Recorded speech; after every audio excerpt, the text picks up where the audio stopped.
안녕하세요. 제가 한 2년 전에 왔었나요? 그렇죠? 예, 제가 그때 무슨 말씀을 전했는지 기억을 못해서요. 예, 제가 혹시 제가 기억을 못할 정도면 여러분들도 못하실 거라 믿고 제가 그때 전했는지 안 전했는지 모르지만 그냥 예, 어, 한 말씀을 그냥 정했습니다. 예. 제가 보니까 교회가 더 넓어진 것 같아요. 아닌가요? 그대로인가요? 예. 왠지 더 커지고 더 많아진 것 같다는 느낌이 드는데, 예. 이렇게 또 만나뵐 수 있어서 반갑습니다. 아마 여기서 절반 정도는 제가 그때 못 본 분들일 거라는 느낌이 들어요. 예, 그렇죠? 예.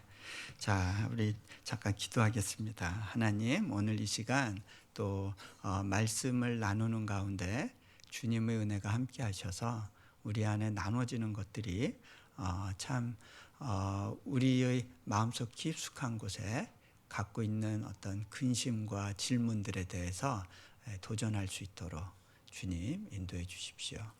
우리 주 예수 그리스도 이름으로 기도합니다. 아멘. 오늘 본문에 보면요, 사도들이 예수님께 찾아와서 믿음을 더해 주세요 하고 요청하는 장면에서 시작을 합니다. 혹시 궁금하지 않으셨어요? 제자들이 믿음이 필요했구나. 이 제자들은요, 예수님과 같이 살았던 사람들입니다. 예수님이 사시는 모습을 관찰할 수 있었고요. 또 필요하면 질문할 수 있었고, 그리고 예수님의 말씀을 이제 저자직강을 들을 수 있었고, 또 때를 따라 질문할 수 있는 기회도 있었어요. 그런데 이 제자들이 스스로를 봤을 때 믿음이 없다라고 느꼈던 것 같아요. 아니면 믿음은 있는데 적구나라고 느꼈던 것 같아요. 우리가 교회 생활을 한다고 해서 믿음이 자동적으로 생기는 건 아닌 것 같아요. 우리가 열심히 막 노력을 한다고 해가지고 믿음이 있는 건 아닐 수 있어요. 근데 제자들은 확실히 깨달았을 겁니다. 이 말씀 직전에 예수님이 무슨 이야기를 하냐면 7번씩 70번이라도 계속 용서하라는 말씀을 하십니다. 근데 제자들은 알았습니다. 우리 안에 용서할 수 있는 능력이 없구나. 근데 그때 제일 위험한 건요, 믿음 있는 모습으로 가장하는 거예요. 그래서 내가 교회 권사인데, 내가 직분 있는 사람인데, 그냥 이런 상황에서 흔들리는 모습 보여주면 안 돼. 내지는 내가 적어도 이 정도 성숙한 모습을 유지하는 것처럼 보여야 돼 라고 하는 그런 그래서 내 안에 있는 실제적인 어떤 그 갈증이나 어떤 의문들을 자꾸 눌러놓고 그래도 내가 이 정도 봉사를 통해서 내 신앙이 그래도 아주 밑바닥은 아니란 걸 보여야 돼 라는 식으로 위장하지 않는 것이 참 중요합니다. 왜냐면요, 우리가 위장하는 순간 바리새인들이 걸려 넘어졌던 그 돌에 걸려 넘어지기 때문입니다. 예수님이 제일 싫어하셨던 부분이 그 부분이었던 것 같아요. 그래서 제자들은 예수님께 묻습니다. 요청합니다. 우리에게 믿음을 더해 주십시오. 그런데 예수님께서 좀 수수께끼 같은 말씀을 하십니다. 근데 또 뭐라 그러시냐면 너희에게 겨자씨 한 알만한 믿음이 있었더라면. 무슨 얘기예요? 제자들한테 믿음이 있다 없다? 너희에게 겨자씨 한 알만한 믿음도 없다라고 아주 단도직입적으로 예수님이 말씀하시는 거예요. 자,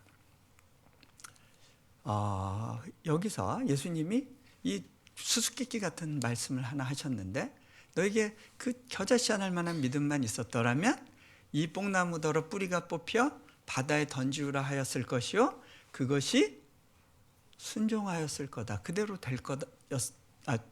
되었을 것이다 라고 예수님이 말씀하신다는 거예요. 이 무슨 말씀일까요? 첫 번째로 이 이야기는요, 믿음에는 뭐가 따른다? 결과가 따른다는 거예요. 그게 표적이 될 수도 있고요, 능력이 될 수도 있고요, 어떤 결과를 수반한다는 거예요. 그런 것 같아요. 우리가 대체로 삶의 모습을 보면요, 우리 믿음을 알 수 있어요. 자, 한 가지 제가 예를 들어 드릴게요. 저희 집에 이제 아이가 넷이 있는데요. 그 중에 큰아이는 이제 대학 가는 나이가 됐고, 막내는 이제 유치원을 다녀요. 아이들이 다 띄엄띄엄 이렇게 흩어져서 났어요. 그래서 아내가 거의 한 15년, 20년 가까이를 육아 기간을 갖고 있어요. 근데 저희 집에 한때 굉장히 이렇게 육아 가운데 이렇게 절망스럽고 어렵다고 느껴지는 시기가 있었어요. 그때는 이제 인도네시아로 부름받고 갔었던 한 7년 전쯤이었어요. 그때 저희가 어떻게 보면 이제 육아의 한 사이클을 돌고, 이러면 이제는 됐다라고, 그래 육아는 이렇게 하는 거야라는 그런 어떤 자신감이 붙었을 시기였는데, 그때가 실은 저희 집에 이제 넷째가 태어날 때였고요. 또 새롭게 우리 가정 모두가 인도네시아라는 환경 속으로 들어가 있을 때였어요. 다른 애들은 잘 적응해 줬는데 이제 셋째한테 이제 어려움이 왔습니다. 얘가 학교 갈 때마다 울고요, 유치원 보낼 때 울고, 그 다음에 교회에 오면 그렇게 울었어요. 교회에서 엄마 아빠 안 떨어지겠다고 막 그 기둥 잡고 울면 방법이 없었어요.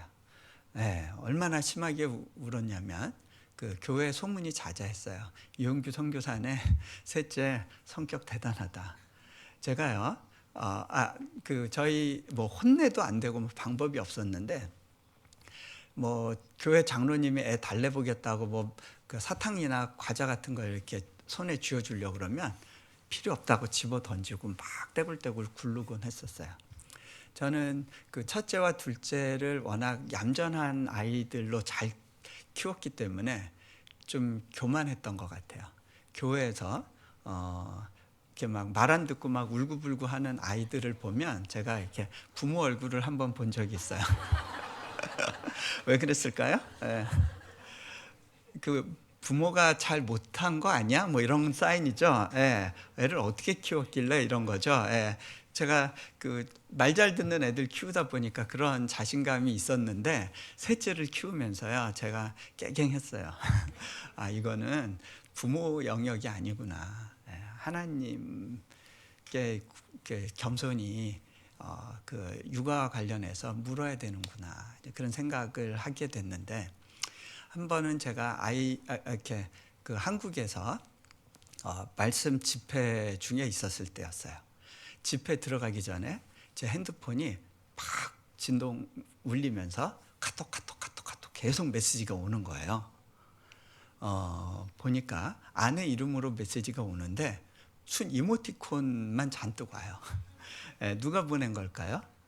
저희 집 셋째가 이제 이렇게 하면 아빠한테 메시지가 간다는 걸 뭐 가르쳐 주지 않아도 그냥 터득을 하고 막 아빠한테 메시지를 보냈어요.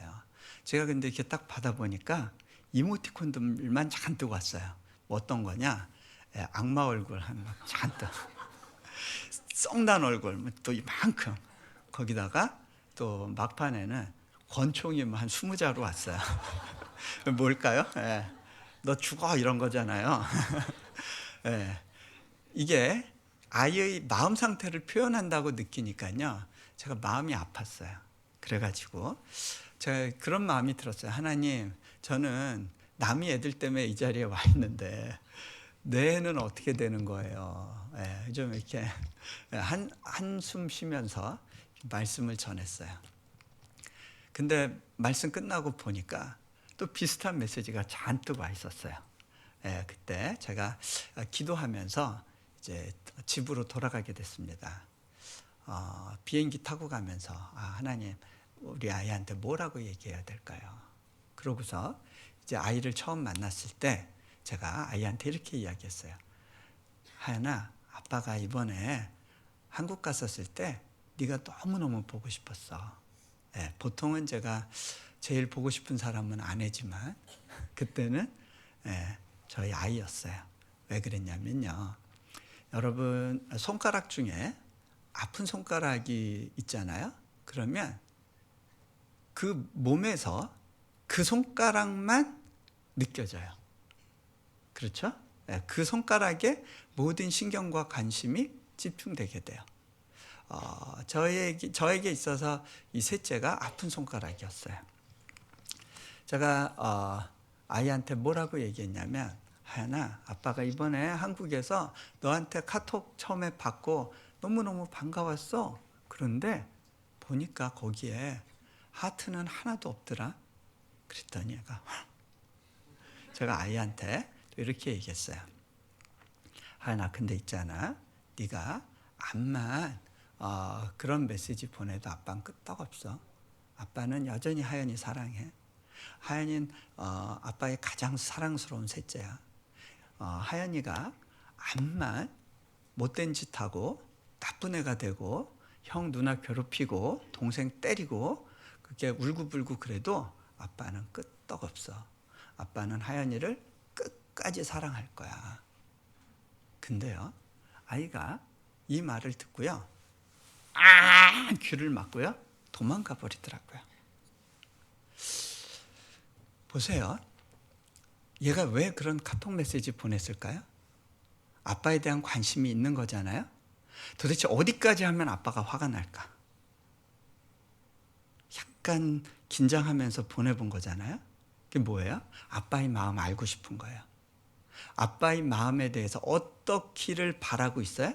실은 아빠가 나를 끝까지 사랑하는가, 어디까지 사랑하는가, 그거에 대한 관심이 있는 거잖아요. 근데 아이가 듣고 싶었던 말이 뭐였을까요? 네가 암만 나쁜 짓을 해도 아빠는 너를 끝까지 사랑한다는 그 말을 줬을 때 얘가 듣고 싶었던 말인데 왜 귀를 막았을까요? 믿어지지가 않는 거예요. 듣고 싶었던 말이긴 한데 믿어지지가 않는 거예요. 그러니까 그렇게 하고 도망가더라고요. 근데 제가요, 그때 결심했어요. 그래, 누가 이기나 보자. 끝까지 쫓아다니면서 얘기해 줘야지. 그리고 집에서 부딪힐 때마다, 만날 때마다, 하연아, 아빠가 너 사랑해. 아빠가 너 너무너무 사랑해. 하연이 최고. 얘기해 주기 시작했어요. 그러면 아이는 그 소리 들을 때마다 귀를 막고 도망 다니곤 했어요. 그러던 어느 날 이제 주일이 됐습니다. 교회 가게 됐는데 차 안에 갇혀 있으니까 도망 못 가잖아요. 기회를 보니까 마침 넷째가 자고 있어요. 아, 잘 됐다. 그리고 하연아, 아빠가 너 너무너무 사랑해. 그랬을 때 얘가 뭐라고 답을 하냐면, 아빠, 나 이제 그거 알아요. 너 그거 어떻게 알았어? 아빠가 계속 얘기해 줬잖아요. 성경에 보면요, 믿음은 들음에서 난다고 그래요. 자꾸 듣는 게 중요하더라고요. 얘가 계속 듣다 보니까 귀에서 튕겨나가던 그 말이 마음에 남기 시작하는 거예요. 그 무렵 제가 아이가 조금씩 태도에 변화가 있다는 걸 알게 됐어요. 그리고 얼마 있다가 제가 또 한국에 일정이 있어서 나갔어요.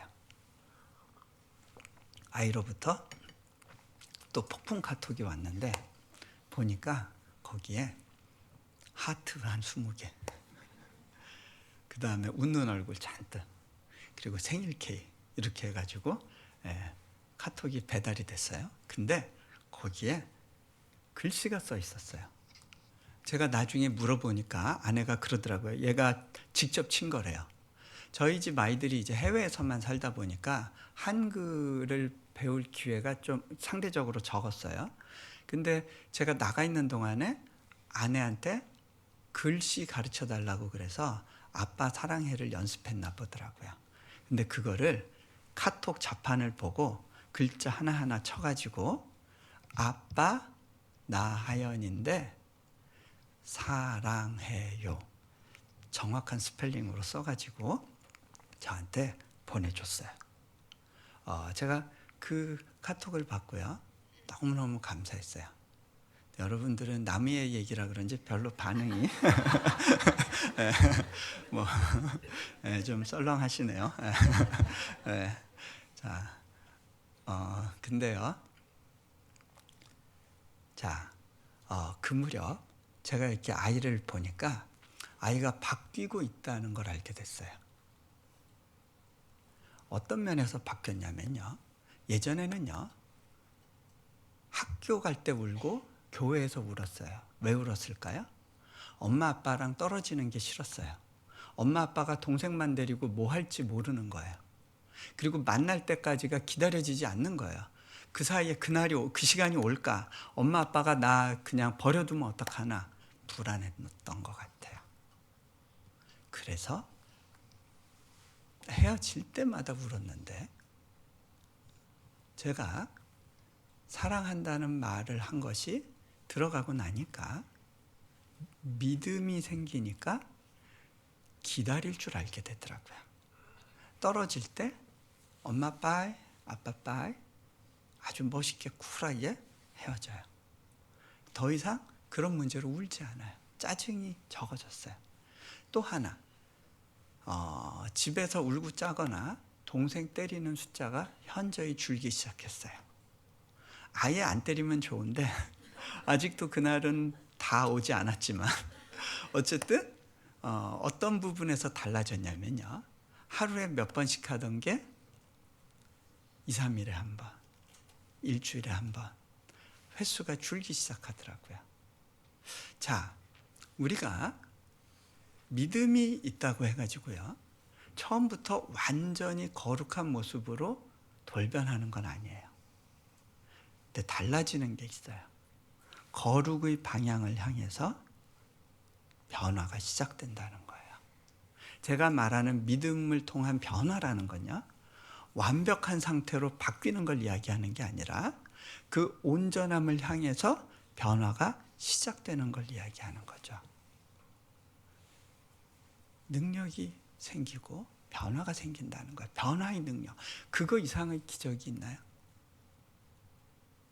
많은 사람들이 생각해요. 사람은 안 바뀐다고. 근데요, 제가 깨달았어요. 이 변화는 믿음의 영역이라는 거예요. 믿음의 문제라는 거예요. 우리 신앙의 기본과 관련된 거라는 거예요. 자,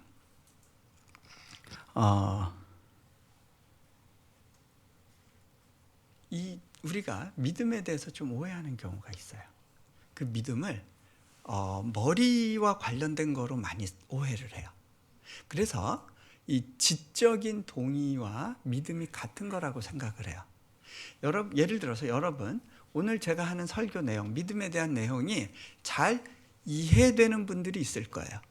그런데요, 이해된 거를 가지고 우리가 자칫하면 믿게 됐다, 믿는다라고 오해할 수 있어요. 이게 좀 다른 영역이에요. 지적인 동의와 믿음은 조금 달라요. 이게 이 뇌에서만 작용하는 부분이 아니에요. 이거는 영과 관련된 부분이에요. 제가 한 가지 예를 들어 드리면요. 제가 한때 대학교 시절부터 저희 집 할머니가 하나님을 믿을 수 있게 해달라고 간절히 기도를 했었어요. 그러다가 미국 유학 갔을 때 저희 할머니가 치매에 걸리셨다는 걸 알게 되고 제가 너무너무 실망을 했어요. 왜냐면요. 저는 어떻게 생각을 했냐면 적어도 사람이 하나님을 믿으려면 지적인 능력이 있어야 된다고 봤어요. 그래야 성경을 읽고 이해할 거 아니에요. 교리에 대해서 설명을 듣고 그거에 대해서 이해할 수 있는 능력이 있어야 되잖아요. 근데 이제 할머니는요, 그런 능력을 잃어버리셨어요.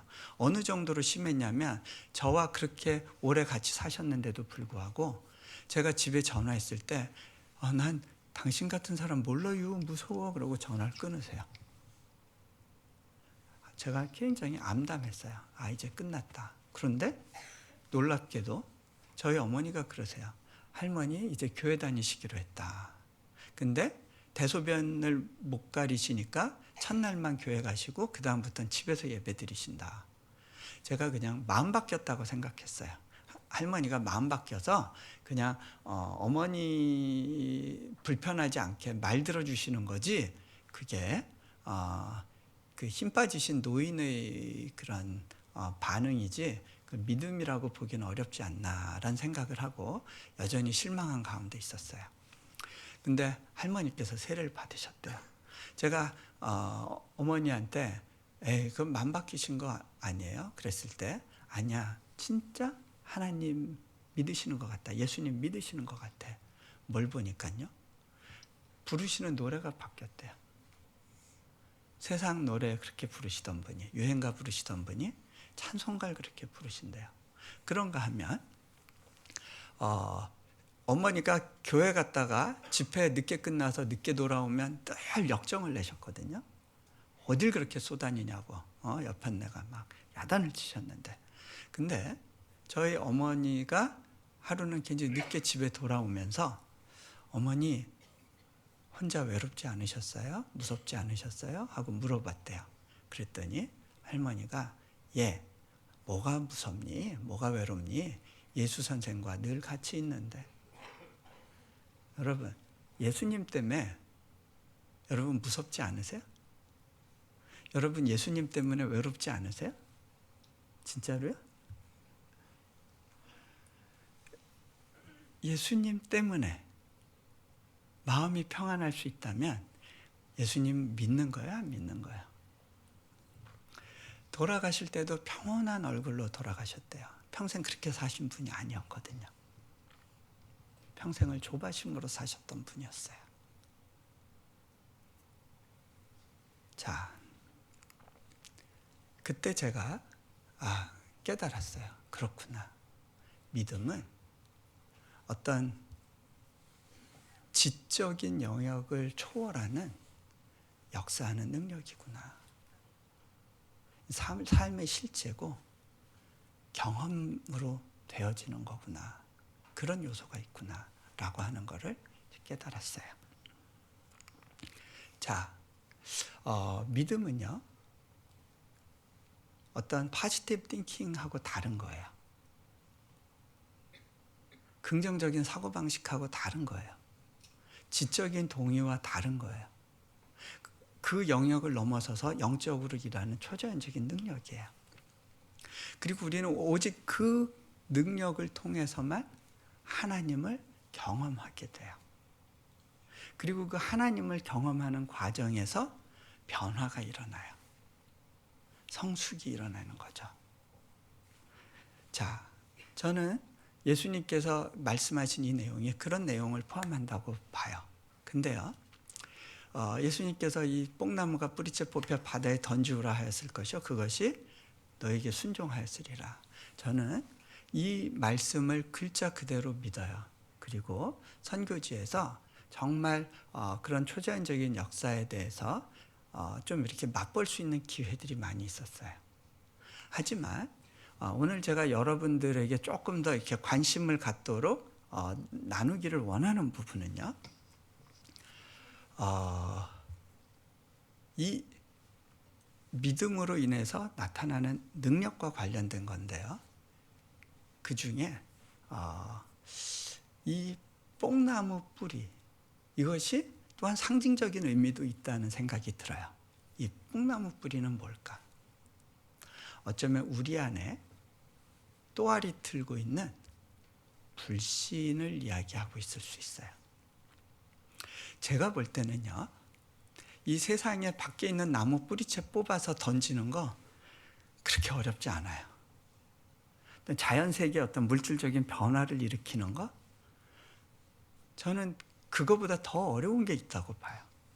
그게 뭐냐면요, 믿지 못하는 그 마음, 그 불신의 그 나무가 뿌리채 뽑혀서 바다에 던지워지는 거예요. 그 근원은 어디에서 시작하느냐면요, 결국은 선악과에서 시작이 돼요. 결국 믿음과 선악과는 같이 가지 못해요. 자, 이 이 선악과의 잔재, 뿌리가 어떤 건지 간단하게만 한번 좀 이야기하고 좀 말씀을 좀 이렇게 마무리하는 쪽으로 갈게요. 그리고 이 뒷부분 이야기는요, 제가 1시 반 이후에 좀 더 깊이 나누도록 그렇게 하도록 하겠습니다. 한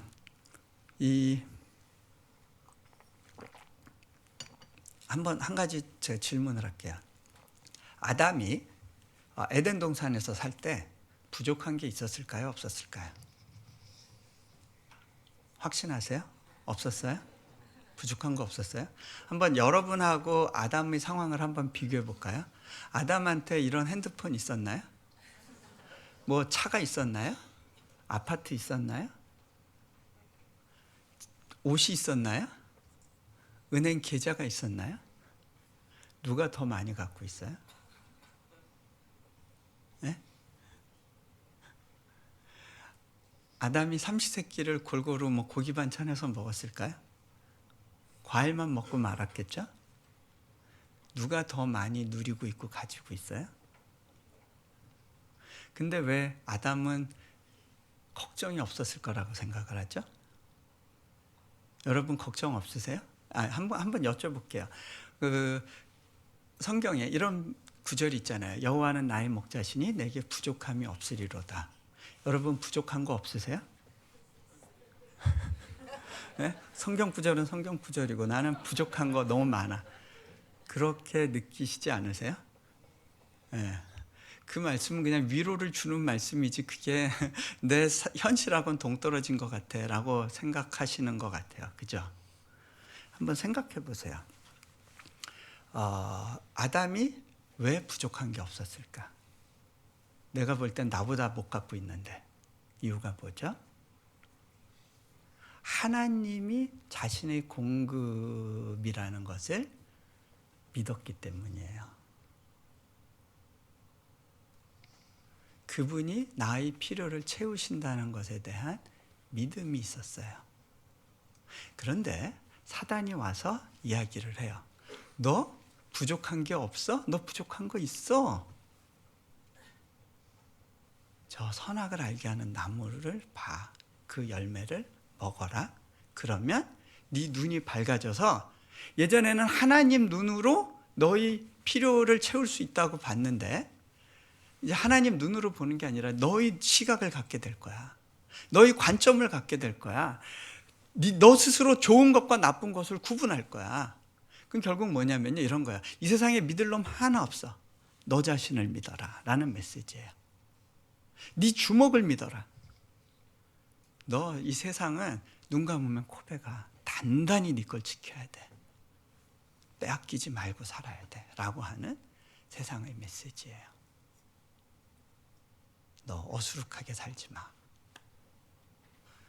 사단이 그 이야기를 하면서 네가 하나님처럼 될 거야. 무슨 얘기예요? 네가 필요와 공급을 주도하는 주체가 돼야 돼. 그 이야기예요. 여러분, 우리 성경에서의 믿음의 싸움은 다 뭐하고 관련되어 있느냐면요, 이 필요와 공급을 주님께 맡기느냐 내가 쥐고 가느냐의 싸움과 관련이 돼요. 광야에서 결국 만나의 훈련이 뭔지 아세요? 그 만나의 훈련이 결국은 하루하루의 공급을 하나님의 주시는 것으로 온전히 의탁할 수 있느냐의 훈련이에요. 가나안에서의 싸움도 마찬가지예요. 왜 하나님께서 이른 비와 늦은 비를 주시는 분으로 나타나느냐면 스스로 애굽처럼 스스로가 관계를 해가지고 먹고 살 거를 오랫동안 채울 수 있는 그런 환경이 아니라 그해 농사에 온전히 의존하면서 살 수밖에 없는, 하늘에서부터 내리는 비에 의존해야만 살아갈 수 있는 그런 환경을 가나안, 젖과 꿀이 흐르는 땅이라고 말씀해 주셨어요. 그리고 왜 그게 젖과 꿀이 흐르느냐면요, 한 해도 하나님의 은혜 없이는 살 수 없는 환경이기 때문에 그래요. 하나님 자신이 젖과 꿀이 되는 거죠. 결국 그 싸움이에요. 자, 선악과, 그 선악과의 정체는 뭐냐면 내 스스로 내 필요를 채우지 않으면 나는 죽어, 망해. 자, 선악과를 먹고 나니까 예전에는 멀쩡했는데 자신의 누추함을 보기 시작해요. 자기가 얼마나 왜소하고 부족한 존재인지, 남들이 나를 보는 것이 부끄러워서 자꾸 뭔가로 나를 가리려고 하는 그런 삶으로 들어가게 돼요. 뭐가 있어야 안전할 것 같아요. 내 실체를 드러내는 게 너무너무 부끄러워요. 자, 그 선악과의 뿌리가 뿌리채 뽑혀 바다에 던지는 거, 그게 정말 믿음의 기적이더라고요. 제가 조금 예배가 제가 한 10분에서 한 12분 정도 한 가지 간증하고요. 그렇게 하고 말씀을 정리하도록 하겠습니다. 제가 인도네시아에 가서요, 굉장히 당황했어요. 왜냐하면 인도네시아에 가라고 하나님이 분명한 사인을 주셨다고 느꼈을 때 정말 쉽지 않은 선택이었거든요. 그 믿음의 결단을 했기 때문에 하나님께서 저를 사역적으로 어깨에 막 날개를 달아주실 거라고 기대했어요. 야, 이제 풀을 던지면 되겠구나, 그런 생각을 했어요. 근데요, 인도네시아라는 환경은 외국인이 가서 뭔가를 이뤄내기가 너무 어려운 곳이었어요. 제가 몽골하고는 달리 이곳에선 아무것도 할 수 없겠다고 느꼈어요. 세계 최대의 이슬람 국가, 그 속에서 혼자 들어가서 할 수 있는 일은 아무것도 없다고 느꼈어요. 하나님이 제게 능력을 주신다고 느끼기보다는 오히려 건강에 어려움을 주시고 문제거리들을 계속 주신다고 느꼈어요. 가정에서도 씨름을 해야 되고, 아이 새로 태어나서 적응해야 되고, 뭘 제대로 할 수 있는 환경이 아니라는 그런 생각이 있었어요. 그런 가운데 학교를 시작하려면 인도네시아에서는 많은 것들을 갖추고 시작을 해야 돼요. 그 중에 대학 건물이 필요했어요. 대학을 세우려면 건물이 필요했어요. 근데 저희한테는 그런 재정이 없었어요. 저는 하나님께 이렇게 기도했어요. 하나님, 저는 외부에 다니면서 제가 무슨 사역을 하는지, 어떤 필요가 있는지 일체 얘기하지 않겠습니다. 말씀만 전하고 바로 나오겠습니다. 이 모든 것을 하나님께서 채우신다는 믿음으로 걸어가는 사람에게 어떻게 행하시는지를 주변에서 보고 하나님의 일하시는 법에 대해서 배울 수 있게 해주십시오. 그런 간구가 있었어요. 그러던 가운데 하나님께서 재정을 어느 정도 모아주셨다고 느꼈고, 결국은 뭔가 이제 휩쓸리듯이 이제 사인을, 그 건축회사와 사인해야 되는 시기가 있었어요. 사인을 앞두고 있었을 때 좀 난감했어요. 왜냐하면 1년 안에 40억 원이란 재정이 추가로 필요했던 거예요. 근데 이 40억 원이란 돈이 적은 돈이 아니잖아요. 도와주겠다고 하는 어떤 개인이나 교회가 그때 한 명도 보이지 않을 때였어요. 1년 안에 이 재정이 채워질 수 있을까? 자신이 없었습니다. 기도의 씨름을 하는 가운데 하나님께서 노 터닝백이라는 분명한 사인을 주셨어요. 가자. 그리고 계약서에 사인을 했는데, 믿음으로 사인했으면 뭐가 팍팍 와야 되잖아요. 때 맞춰서. 근데 저희 타이밍과 하나님의 타이밍이 달라요. 그러다 보니까 여기 이제 청구서가 막 쌓여요. 우리 사역자들은 편한 게 저한테 다 갖다 주면 돼요. 저도 하나님이 보시니까 편하게 하나님께 올려보내야 되는데, 이 올려보내는 걸 어떻게 해야 될지 모르겠더라고요. 이 쌓이는 걸 보면서, 제가 그때가 이제 한 3년 전이었나? 그 봄이었는데 마음이 되게 무거웠어요. 이거 어떡하지? 이러다가 겨울 되고 크리스마스 시즌 되면 재정 압박 때문에 나 혹시 감옥 가는 거 아니야? 하나님께 이랬어요. 하나님, 저는 크리스마스가 기대가 안 돼요. 이 짐이 너무 무거워요. 그러고 이제 탄식을 하고 있었어요. 그때 하나님께서 제게 어떤 말씀을 주시냐면요, 예, 너 기왕 그 부담을 지고 가는 거 좀 기쁘게 지고 가줄 수 없겠니? 그런 마음이 왔어요. 제가 생각해 보니까 맞아, 그렇구나.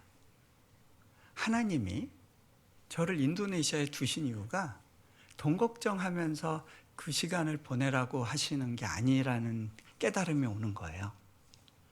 제가 건물 하나 짓고 끝나게 되지는 않을 것 같아요. 대학 사역이니까 계속 져야겠죠. 그러면 건물 지을 때마다 하나님 어떡해요, 재정이 필요해요, 울면서 그렇게 시간을 보내서는 안 되겠죠. 하나님이 그거 하라고 울면서 돈 달라고 그 모든 기도가 돈 달라 기도하다가 그렇게 제 인도네시아에서의 생활을 마무리하라고 절 보내신 게 아닐 거란 생각이 들었어요. 그때 제가 이렇게 반응했습니다. 하나님, 기쁘게 가보라고요? 그러죠 뭐. 근데요, 놀라운 거는요, 하나님이 주시는 도전 가운데 반응하게 되면 그렇게 사라지더라고요. 여러분 제 얼굴 보세요. 제가 40억 빚진 사람 얼굴처럼 보여요? 좀 그래도 반반해 보이지 않아요? 저나 아내나 좀 이렇게 피부 관리하기 어려운 환경 속에서 살아도 그래도 아직까지 좀 유지는 좀 되는 것 같아요. 그죠? 예. 이게 스트레스 받으면 잘 안 되겠죠. 예. 아마 여러분들이 제가 지고 있는 부담의 무게를 다 좀 느끼지 못하실 거예요. 저희 지역이 그 지사장들의 무덤이라고 많이 불려요. 한국의 어느 대기업 지사장님하고 이야기하다가 그분이 그쪽에서 사업하면서 어려운 이야기를 좀 하실 때 제가 그분을 위로하기 위해서 제 어려운 이야기를 좀 했더니 이분이 위로를 받으시면서 이렇게 눈물을 글썽이시더라고요. 제가 일반 사람들이 지고 있는 부담보다는 좀 많은 부담을 지고 가는 것 같아요. 근데 그렇다고 해서요, 제가 슬퍼할 이유는 없어요. 집에서 아이들하고 열심히 놀아주고 아내하고 주기적으로 데이트하고 새로운 식당 생기면 우리 사역자들 데리고 가서 더 일부러 때려 먹었어요. 네, 거꾸로 가보자 그러고. 근데 그러다가 이제 재정이 바짝바짝 마르는 시기를 지나게 됐습니다. 그때 이제 재정의 어려움 가운데 한국에서 저한테 코스타 집회에 가달라는 요청을 했어요. 아프리카와 유럽에서 열리는 코스타에 가달라. 거기는 먼 지역인데 비행기표 본인이 부담해야 돼요. 다 자비량이에요. 사례가 없어요. 근데 거기를 가려면 2주를 비워야 되는데 그 무렵 저희 재정 상황이 평균 하루에 1,000만 원씩 필요했어요. 근데 이제 저희는 저희 코가 석자인데 거기 집회 가는 게 맞나 싶어서 그래도 기도해보자 하고 기도하는데 그때 하나님이 주셨던 성경 구절이 이제 떠오르게 하신 성경 구절이 내 떡을 물 위에 던져라 여러 날 뒤에 찾을 거다라는 말씀이었어요. 그래, 내 먹을 걸 던지자. 그러고 그 크레딧 카드로 비행기표를 결제했는데 한국 크레딧 카드로 결제를 해놓으니까 한국 계좌에 이제 돈을 넣어놔야 되는 거예요.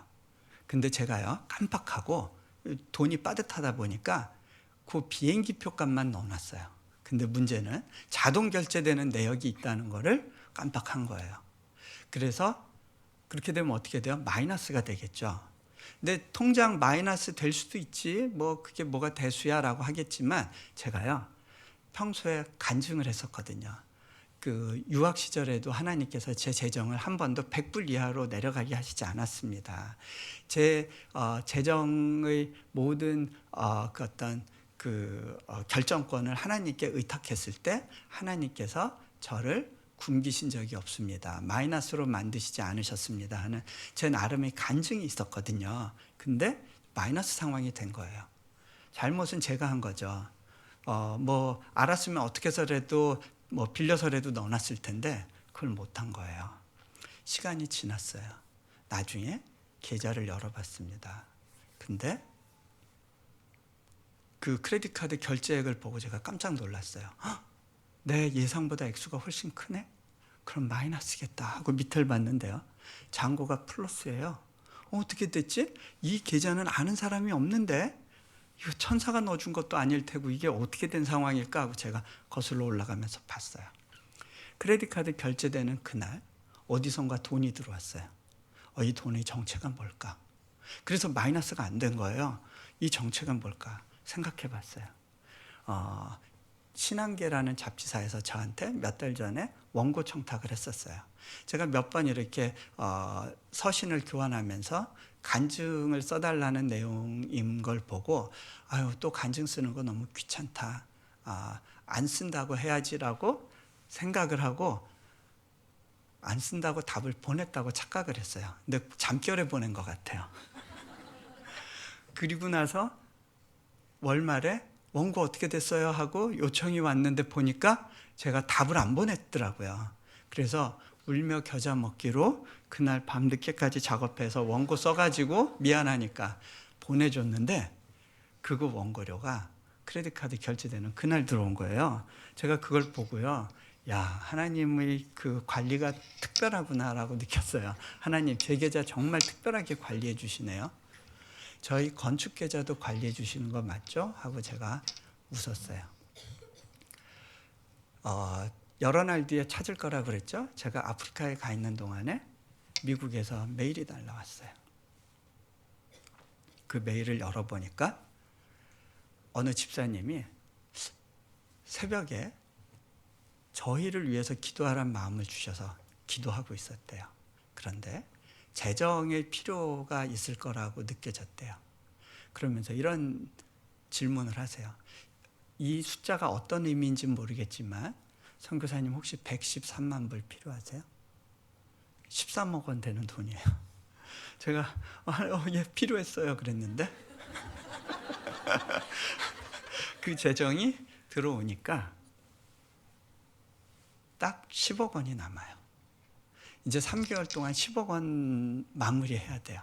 근데 제 안에 무슨 생각이 드냐면 그래? 해볼만 하겠는데? 라는 생각이 드는 거예요. 10억 원이 작은 돈이 아니잖아요. 근데 해볼만 하겠는데 싶어지는 거예요. 이게 뭐예요? 제 이 믿음의 분량이 자란 거예요. 커퍼시티가. 제가요 원래는요 서생 출신이거든요.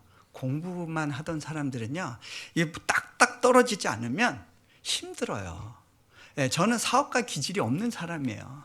근데 사업가도 부담스러운 그런 길을 계속 가게 하세요. 제가 원해서 그런 게 아니에요. 왜 그럴까? 하나님의 다리 찢기예요. 스트레칭. 다리 찢으면 아파요. 이 뱁새를 황새로 만들려고 하시니까 얼마나 힘들겠어요. 왜 그래요? 하나님의 기대가 그 안에 있는 거예요. 믿음의 스트레칭을 시키시는 거예요. 저는 그 믿음의 스트레칭 때마다 열심히 반응을 했어요. 그러니까 이제 10억 원이라는 숫자에 대해서 편안하게 반응하게 되더라고요. 딱 건축이 마무리될 때까지 우리가 1원 한 장 빚지지 않았고 하나님의 재정을 특별한 방법으로 채워주셨어요. 그 후에 운영비로 씨름을 할 때 또 채워주셨어요. 이번에 이제 두 번째 건물 제가 그저께 사인하고 어제 이제 한국에 도착을 했는데요. 10억 원의 재정이 필요했어요. 하나님 어떡하죠? 저 이거 못해요. 그 지난 연말부터 하나님 절반 이상 채워주시면 그때 움직일게요. 그랬는데요. 그 기도하고 한 달 안에 하나님께서 특별한 방법으로 채우시기 시작했어요. 캐나다의 어느 한 연세 드신 분인데 그 홀로 되신 분인데 집이 두 채인데 그 한 채에 대해서 헌금하란 마음을 주셨대요. 그러면서 이렇게 쓰셨어요. 사후 대책만 확실하다면 노후 대책은 그렇게 중요한 문제가 아니라고 믿어지게 됐어요. 그러면서 그거를 기꺼이 헌금하시겠대요. 저는 전혀 모르는 분이에요.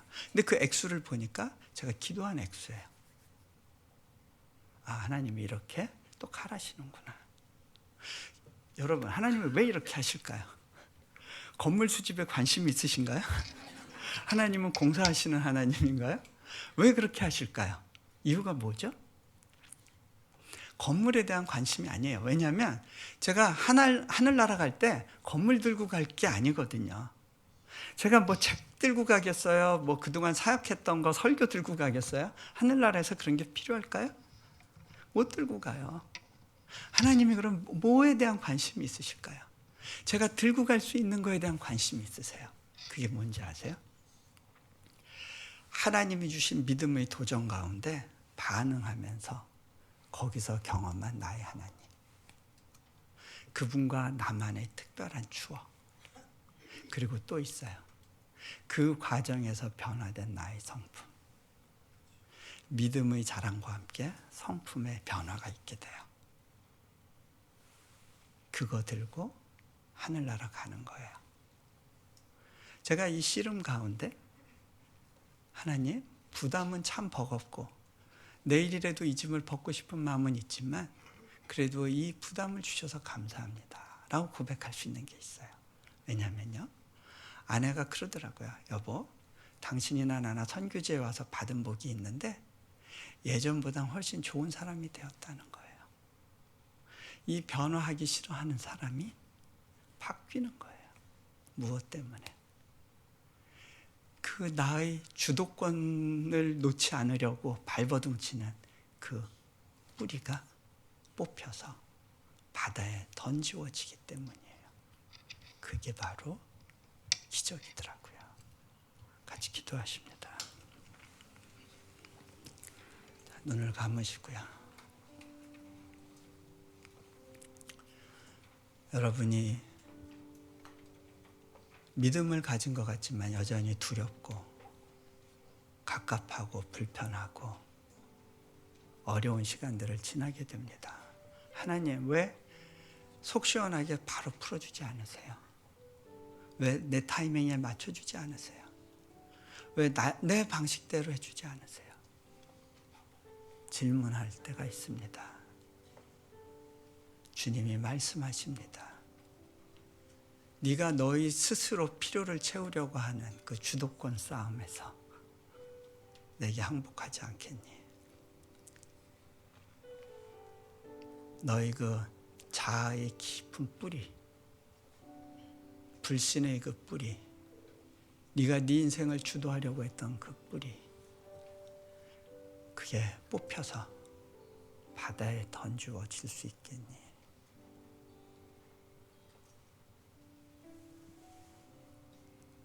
저희 아이에게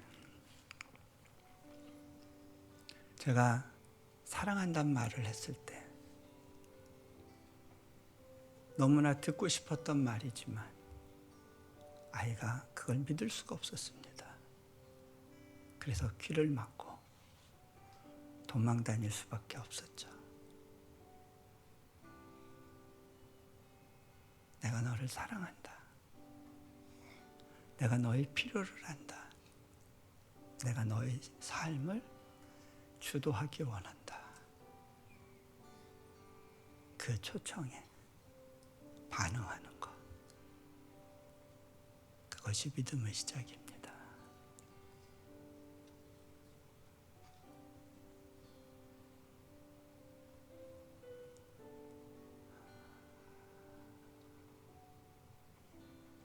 아주 기본적인 것. 믿음의 첫 시작. 하지만 제자들은 알았습니다. 내게 그 믿음이 없었군요. 주님, 믿음을 더해 주세요. 간구합니다. 그것은 하늘로 오는 선물입니다. 내가 노력해서 만들어내는 것이 아닙니다. 내 불신의 뿌리는 내가 뽑을 수가 없습니다. 그것은 하나님의 영역입니다. 그분께 구하시지 않겠습니까? 같이 기도합니다. 주님,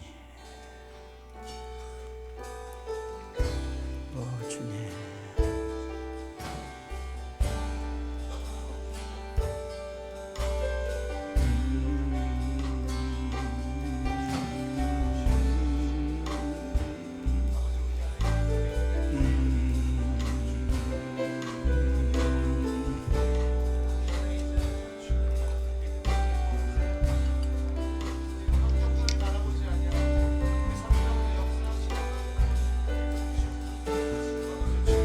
제가 마무리 기도하겠습니다.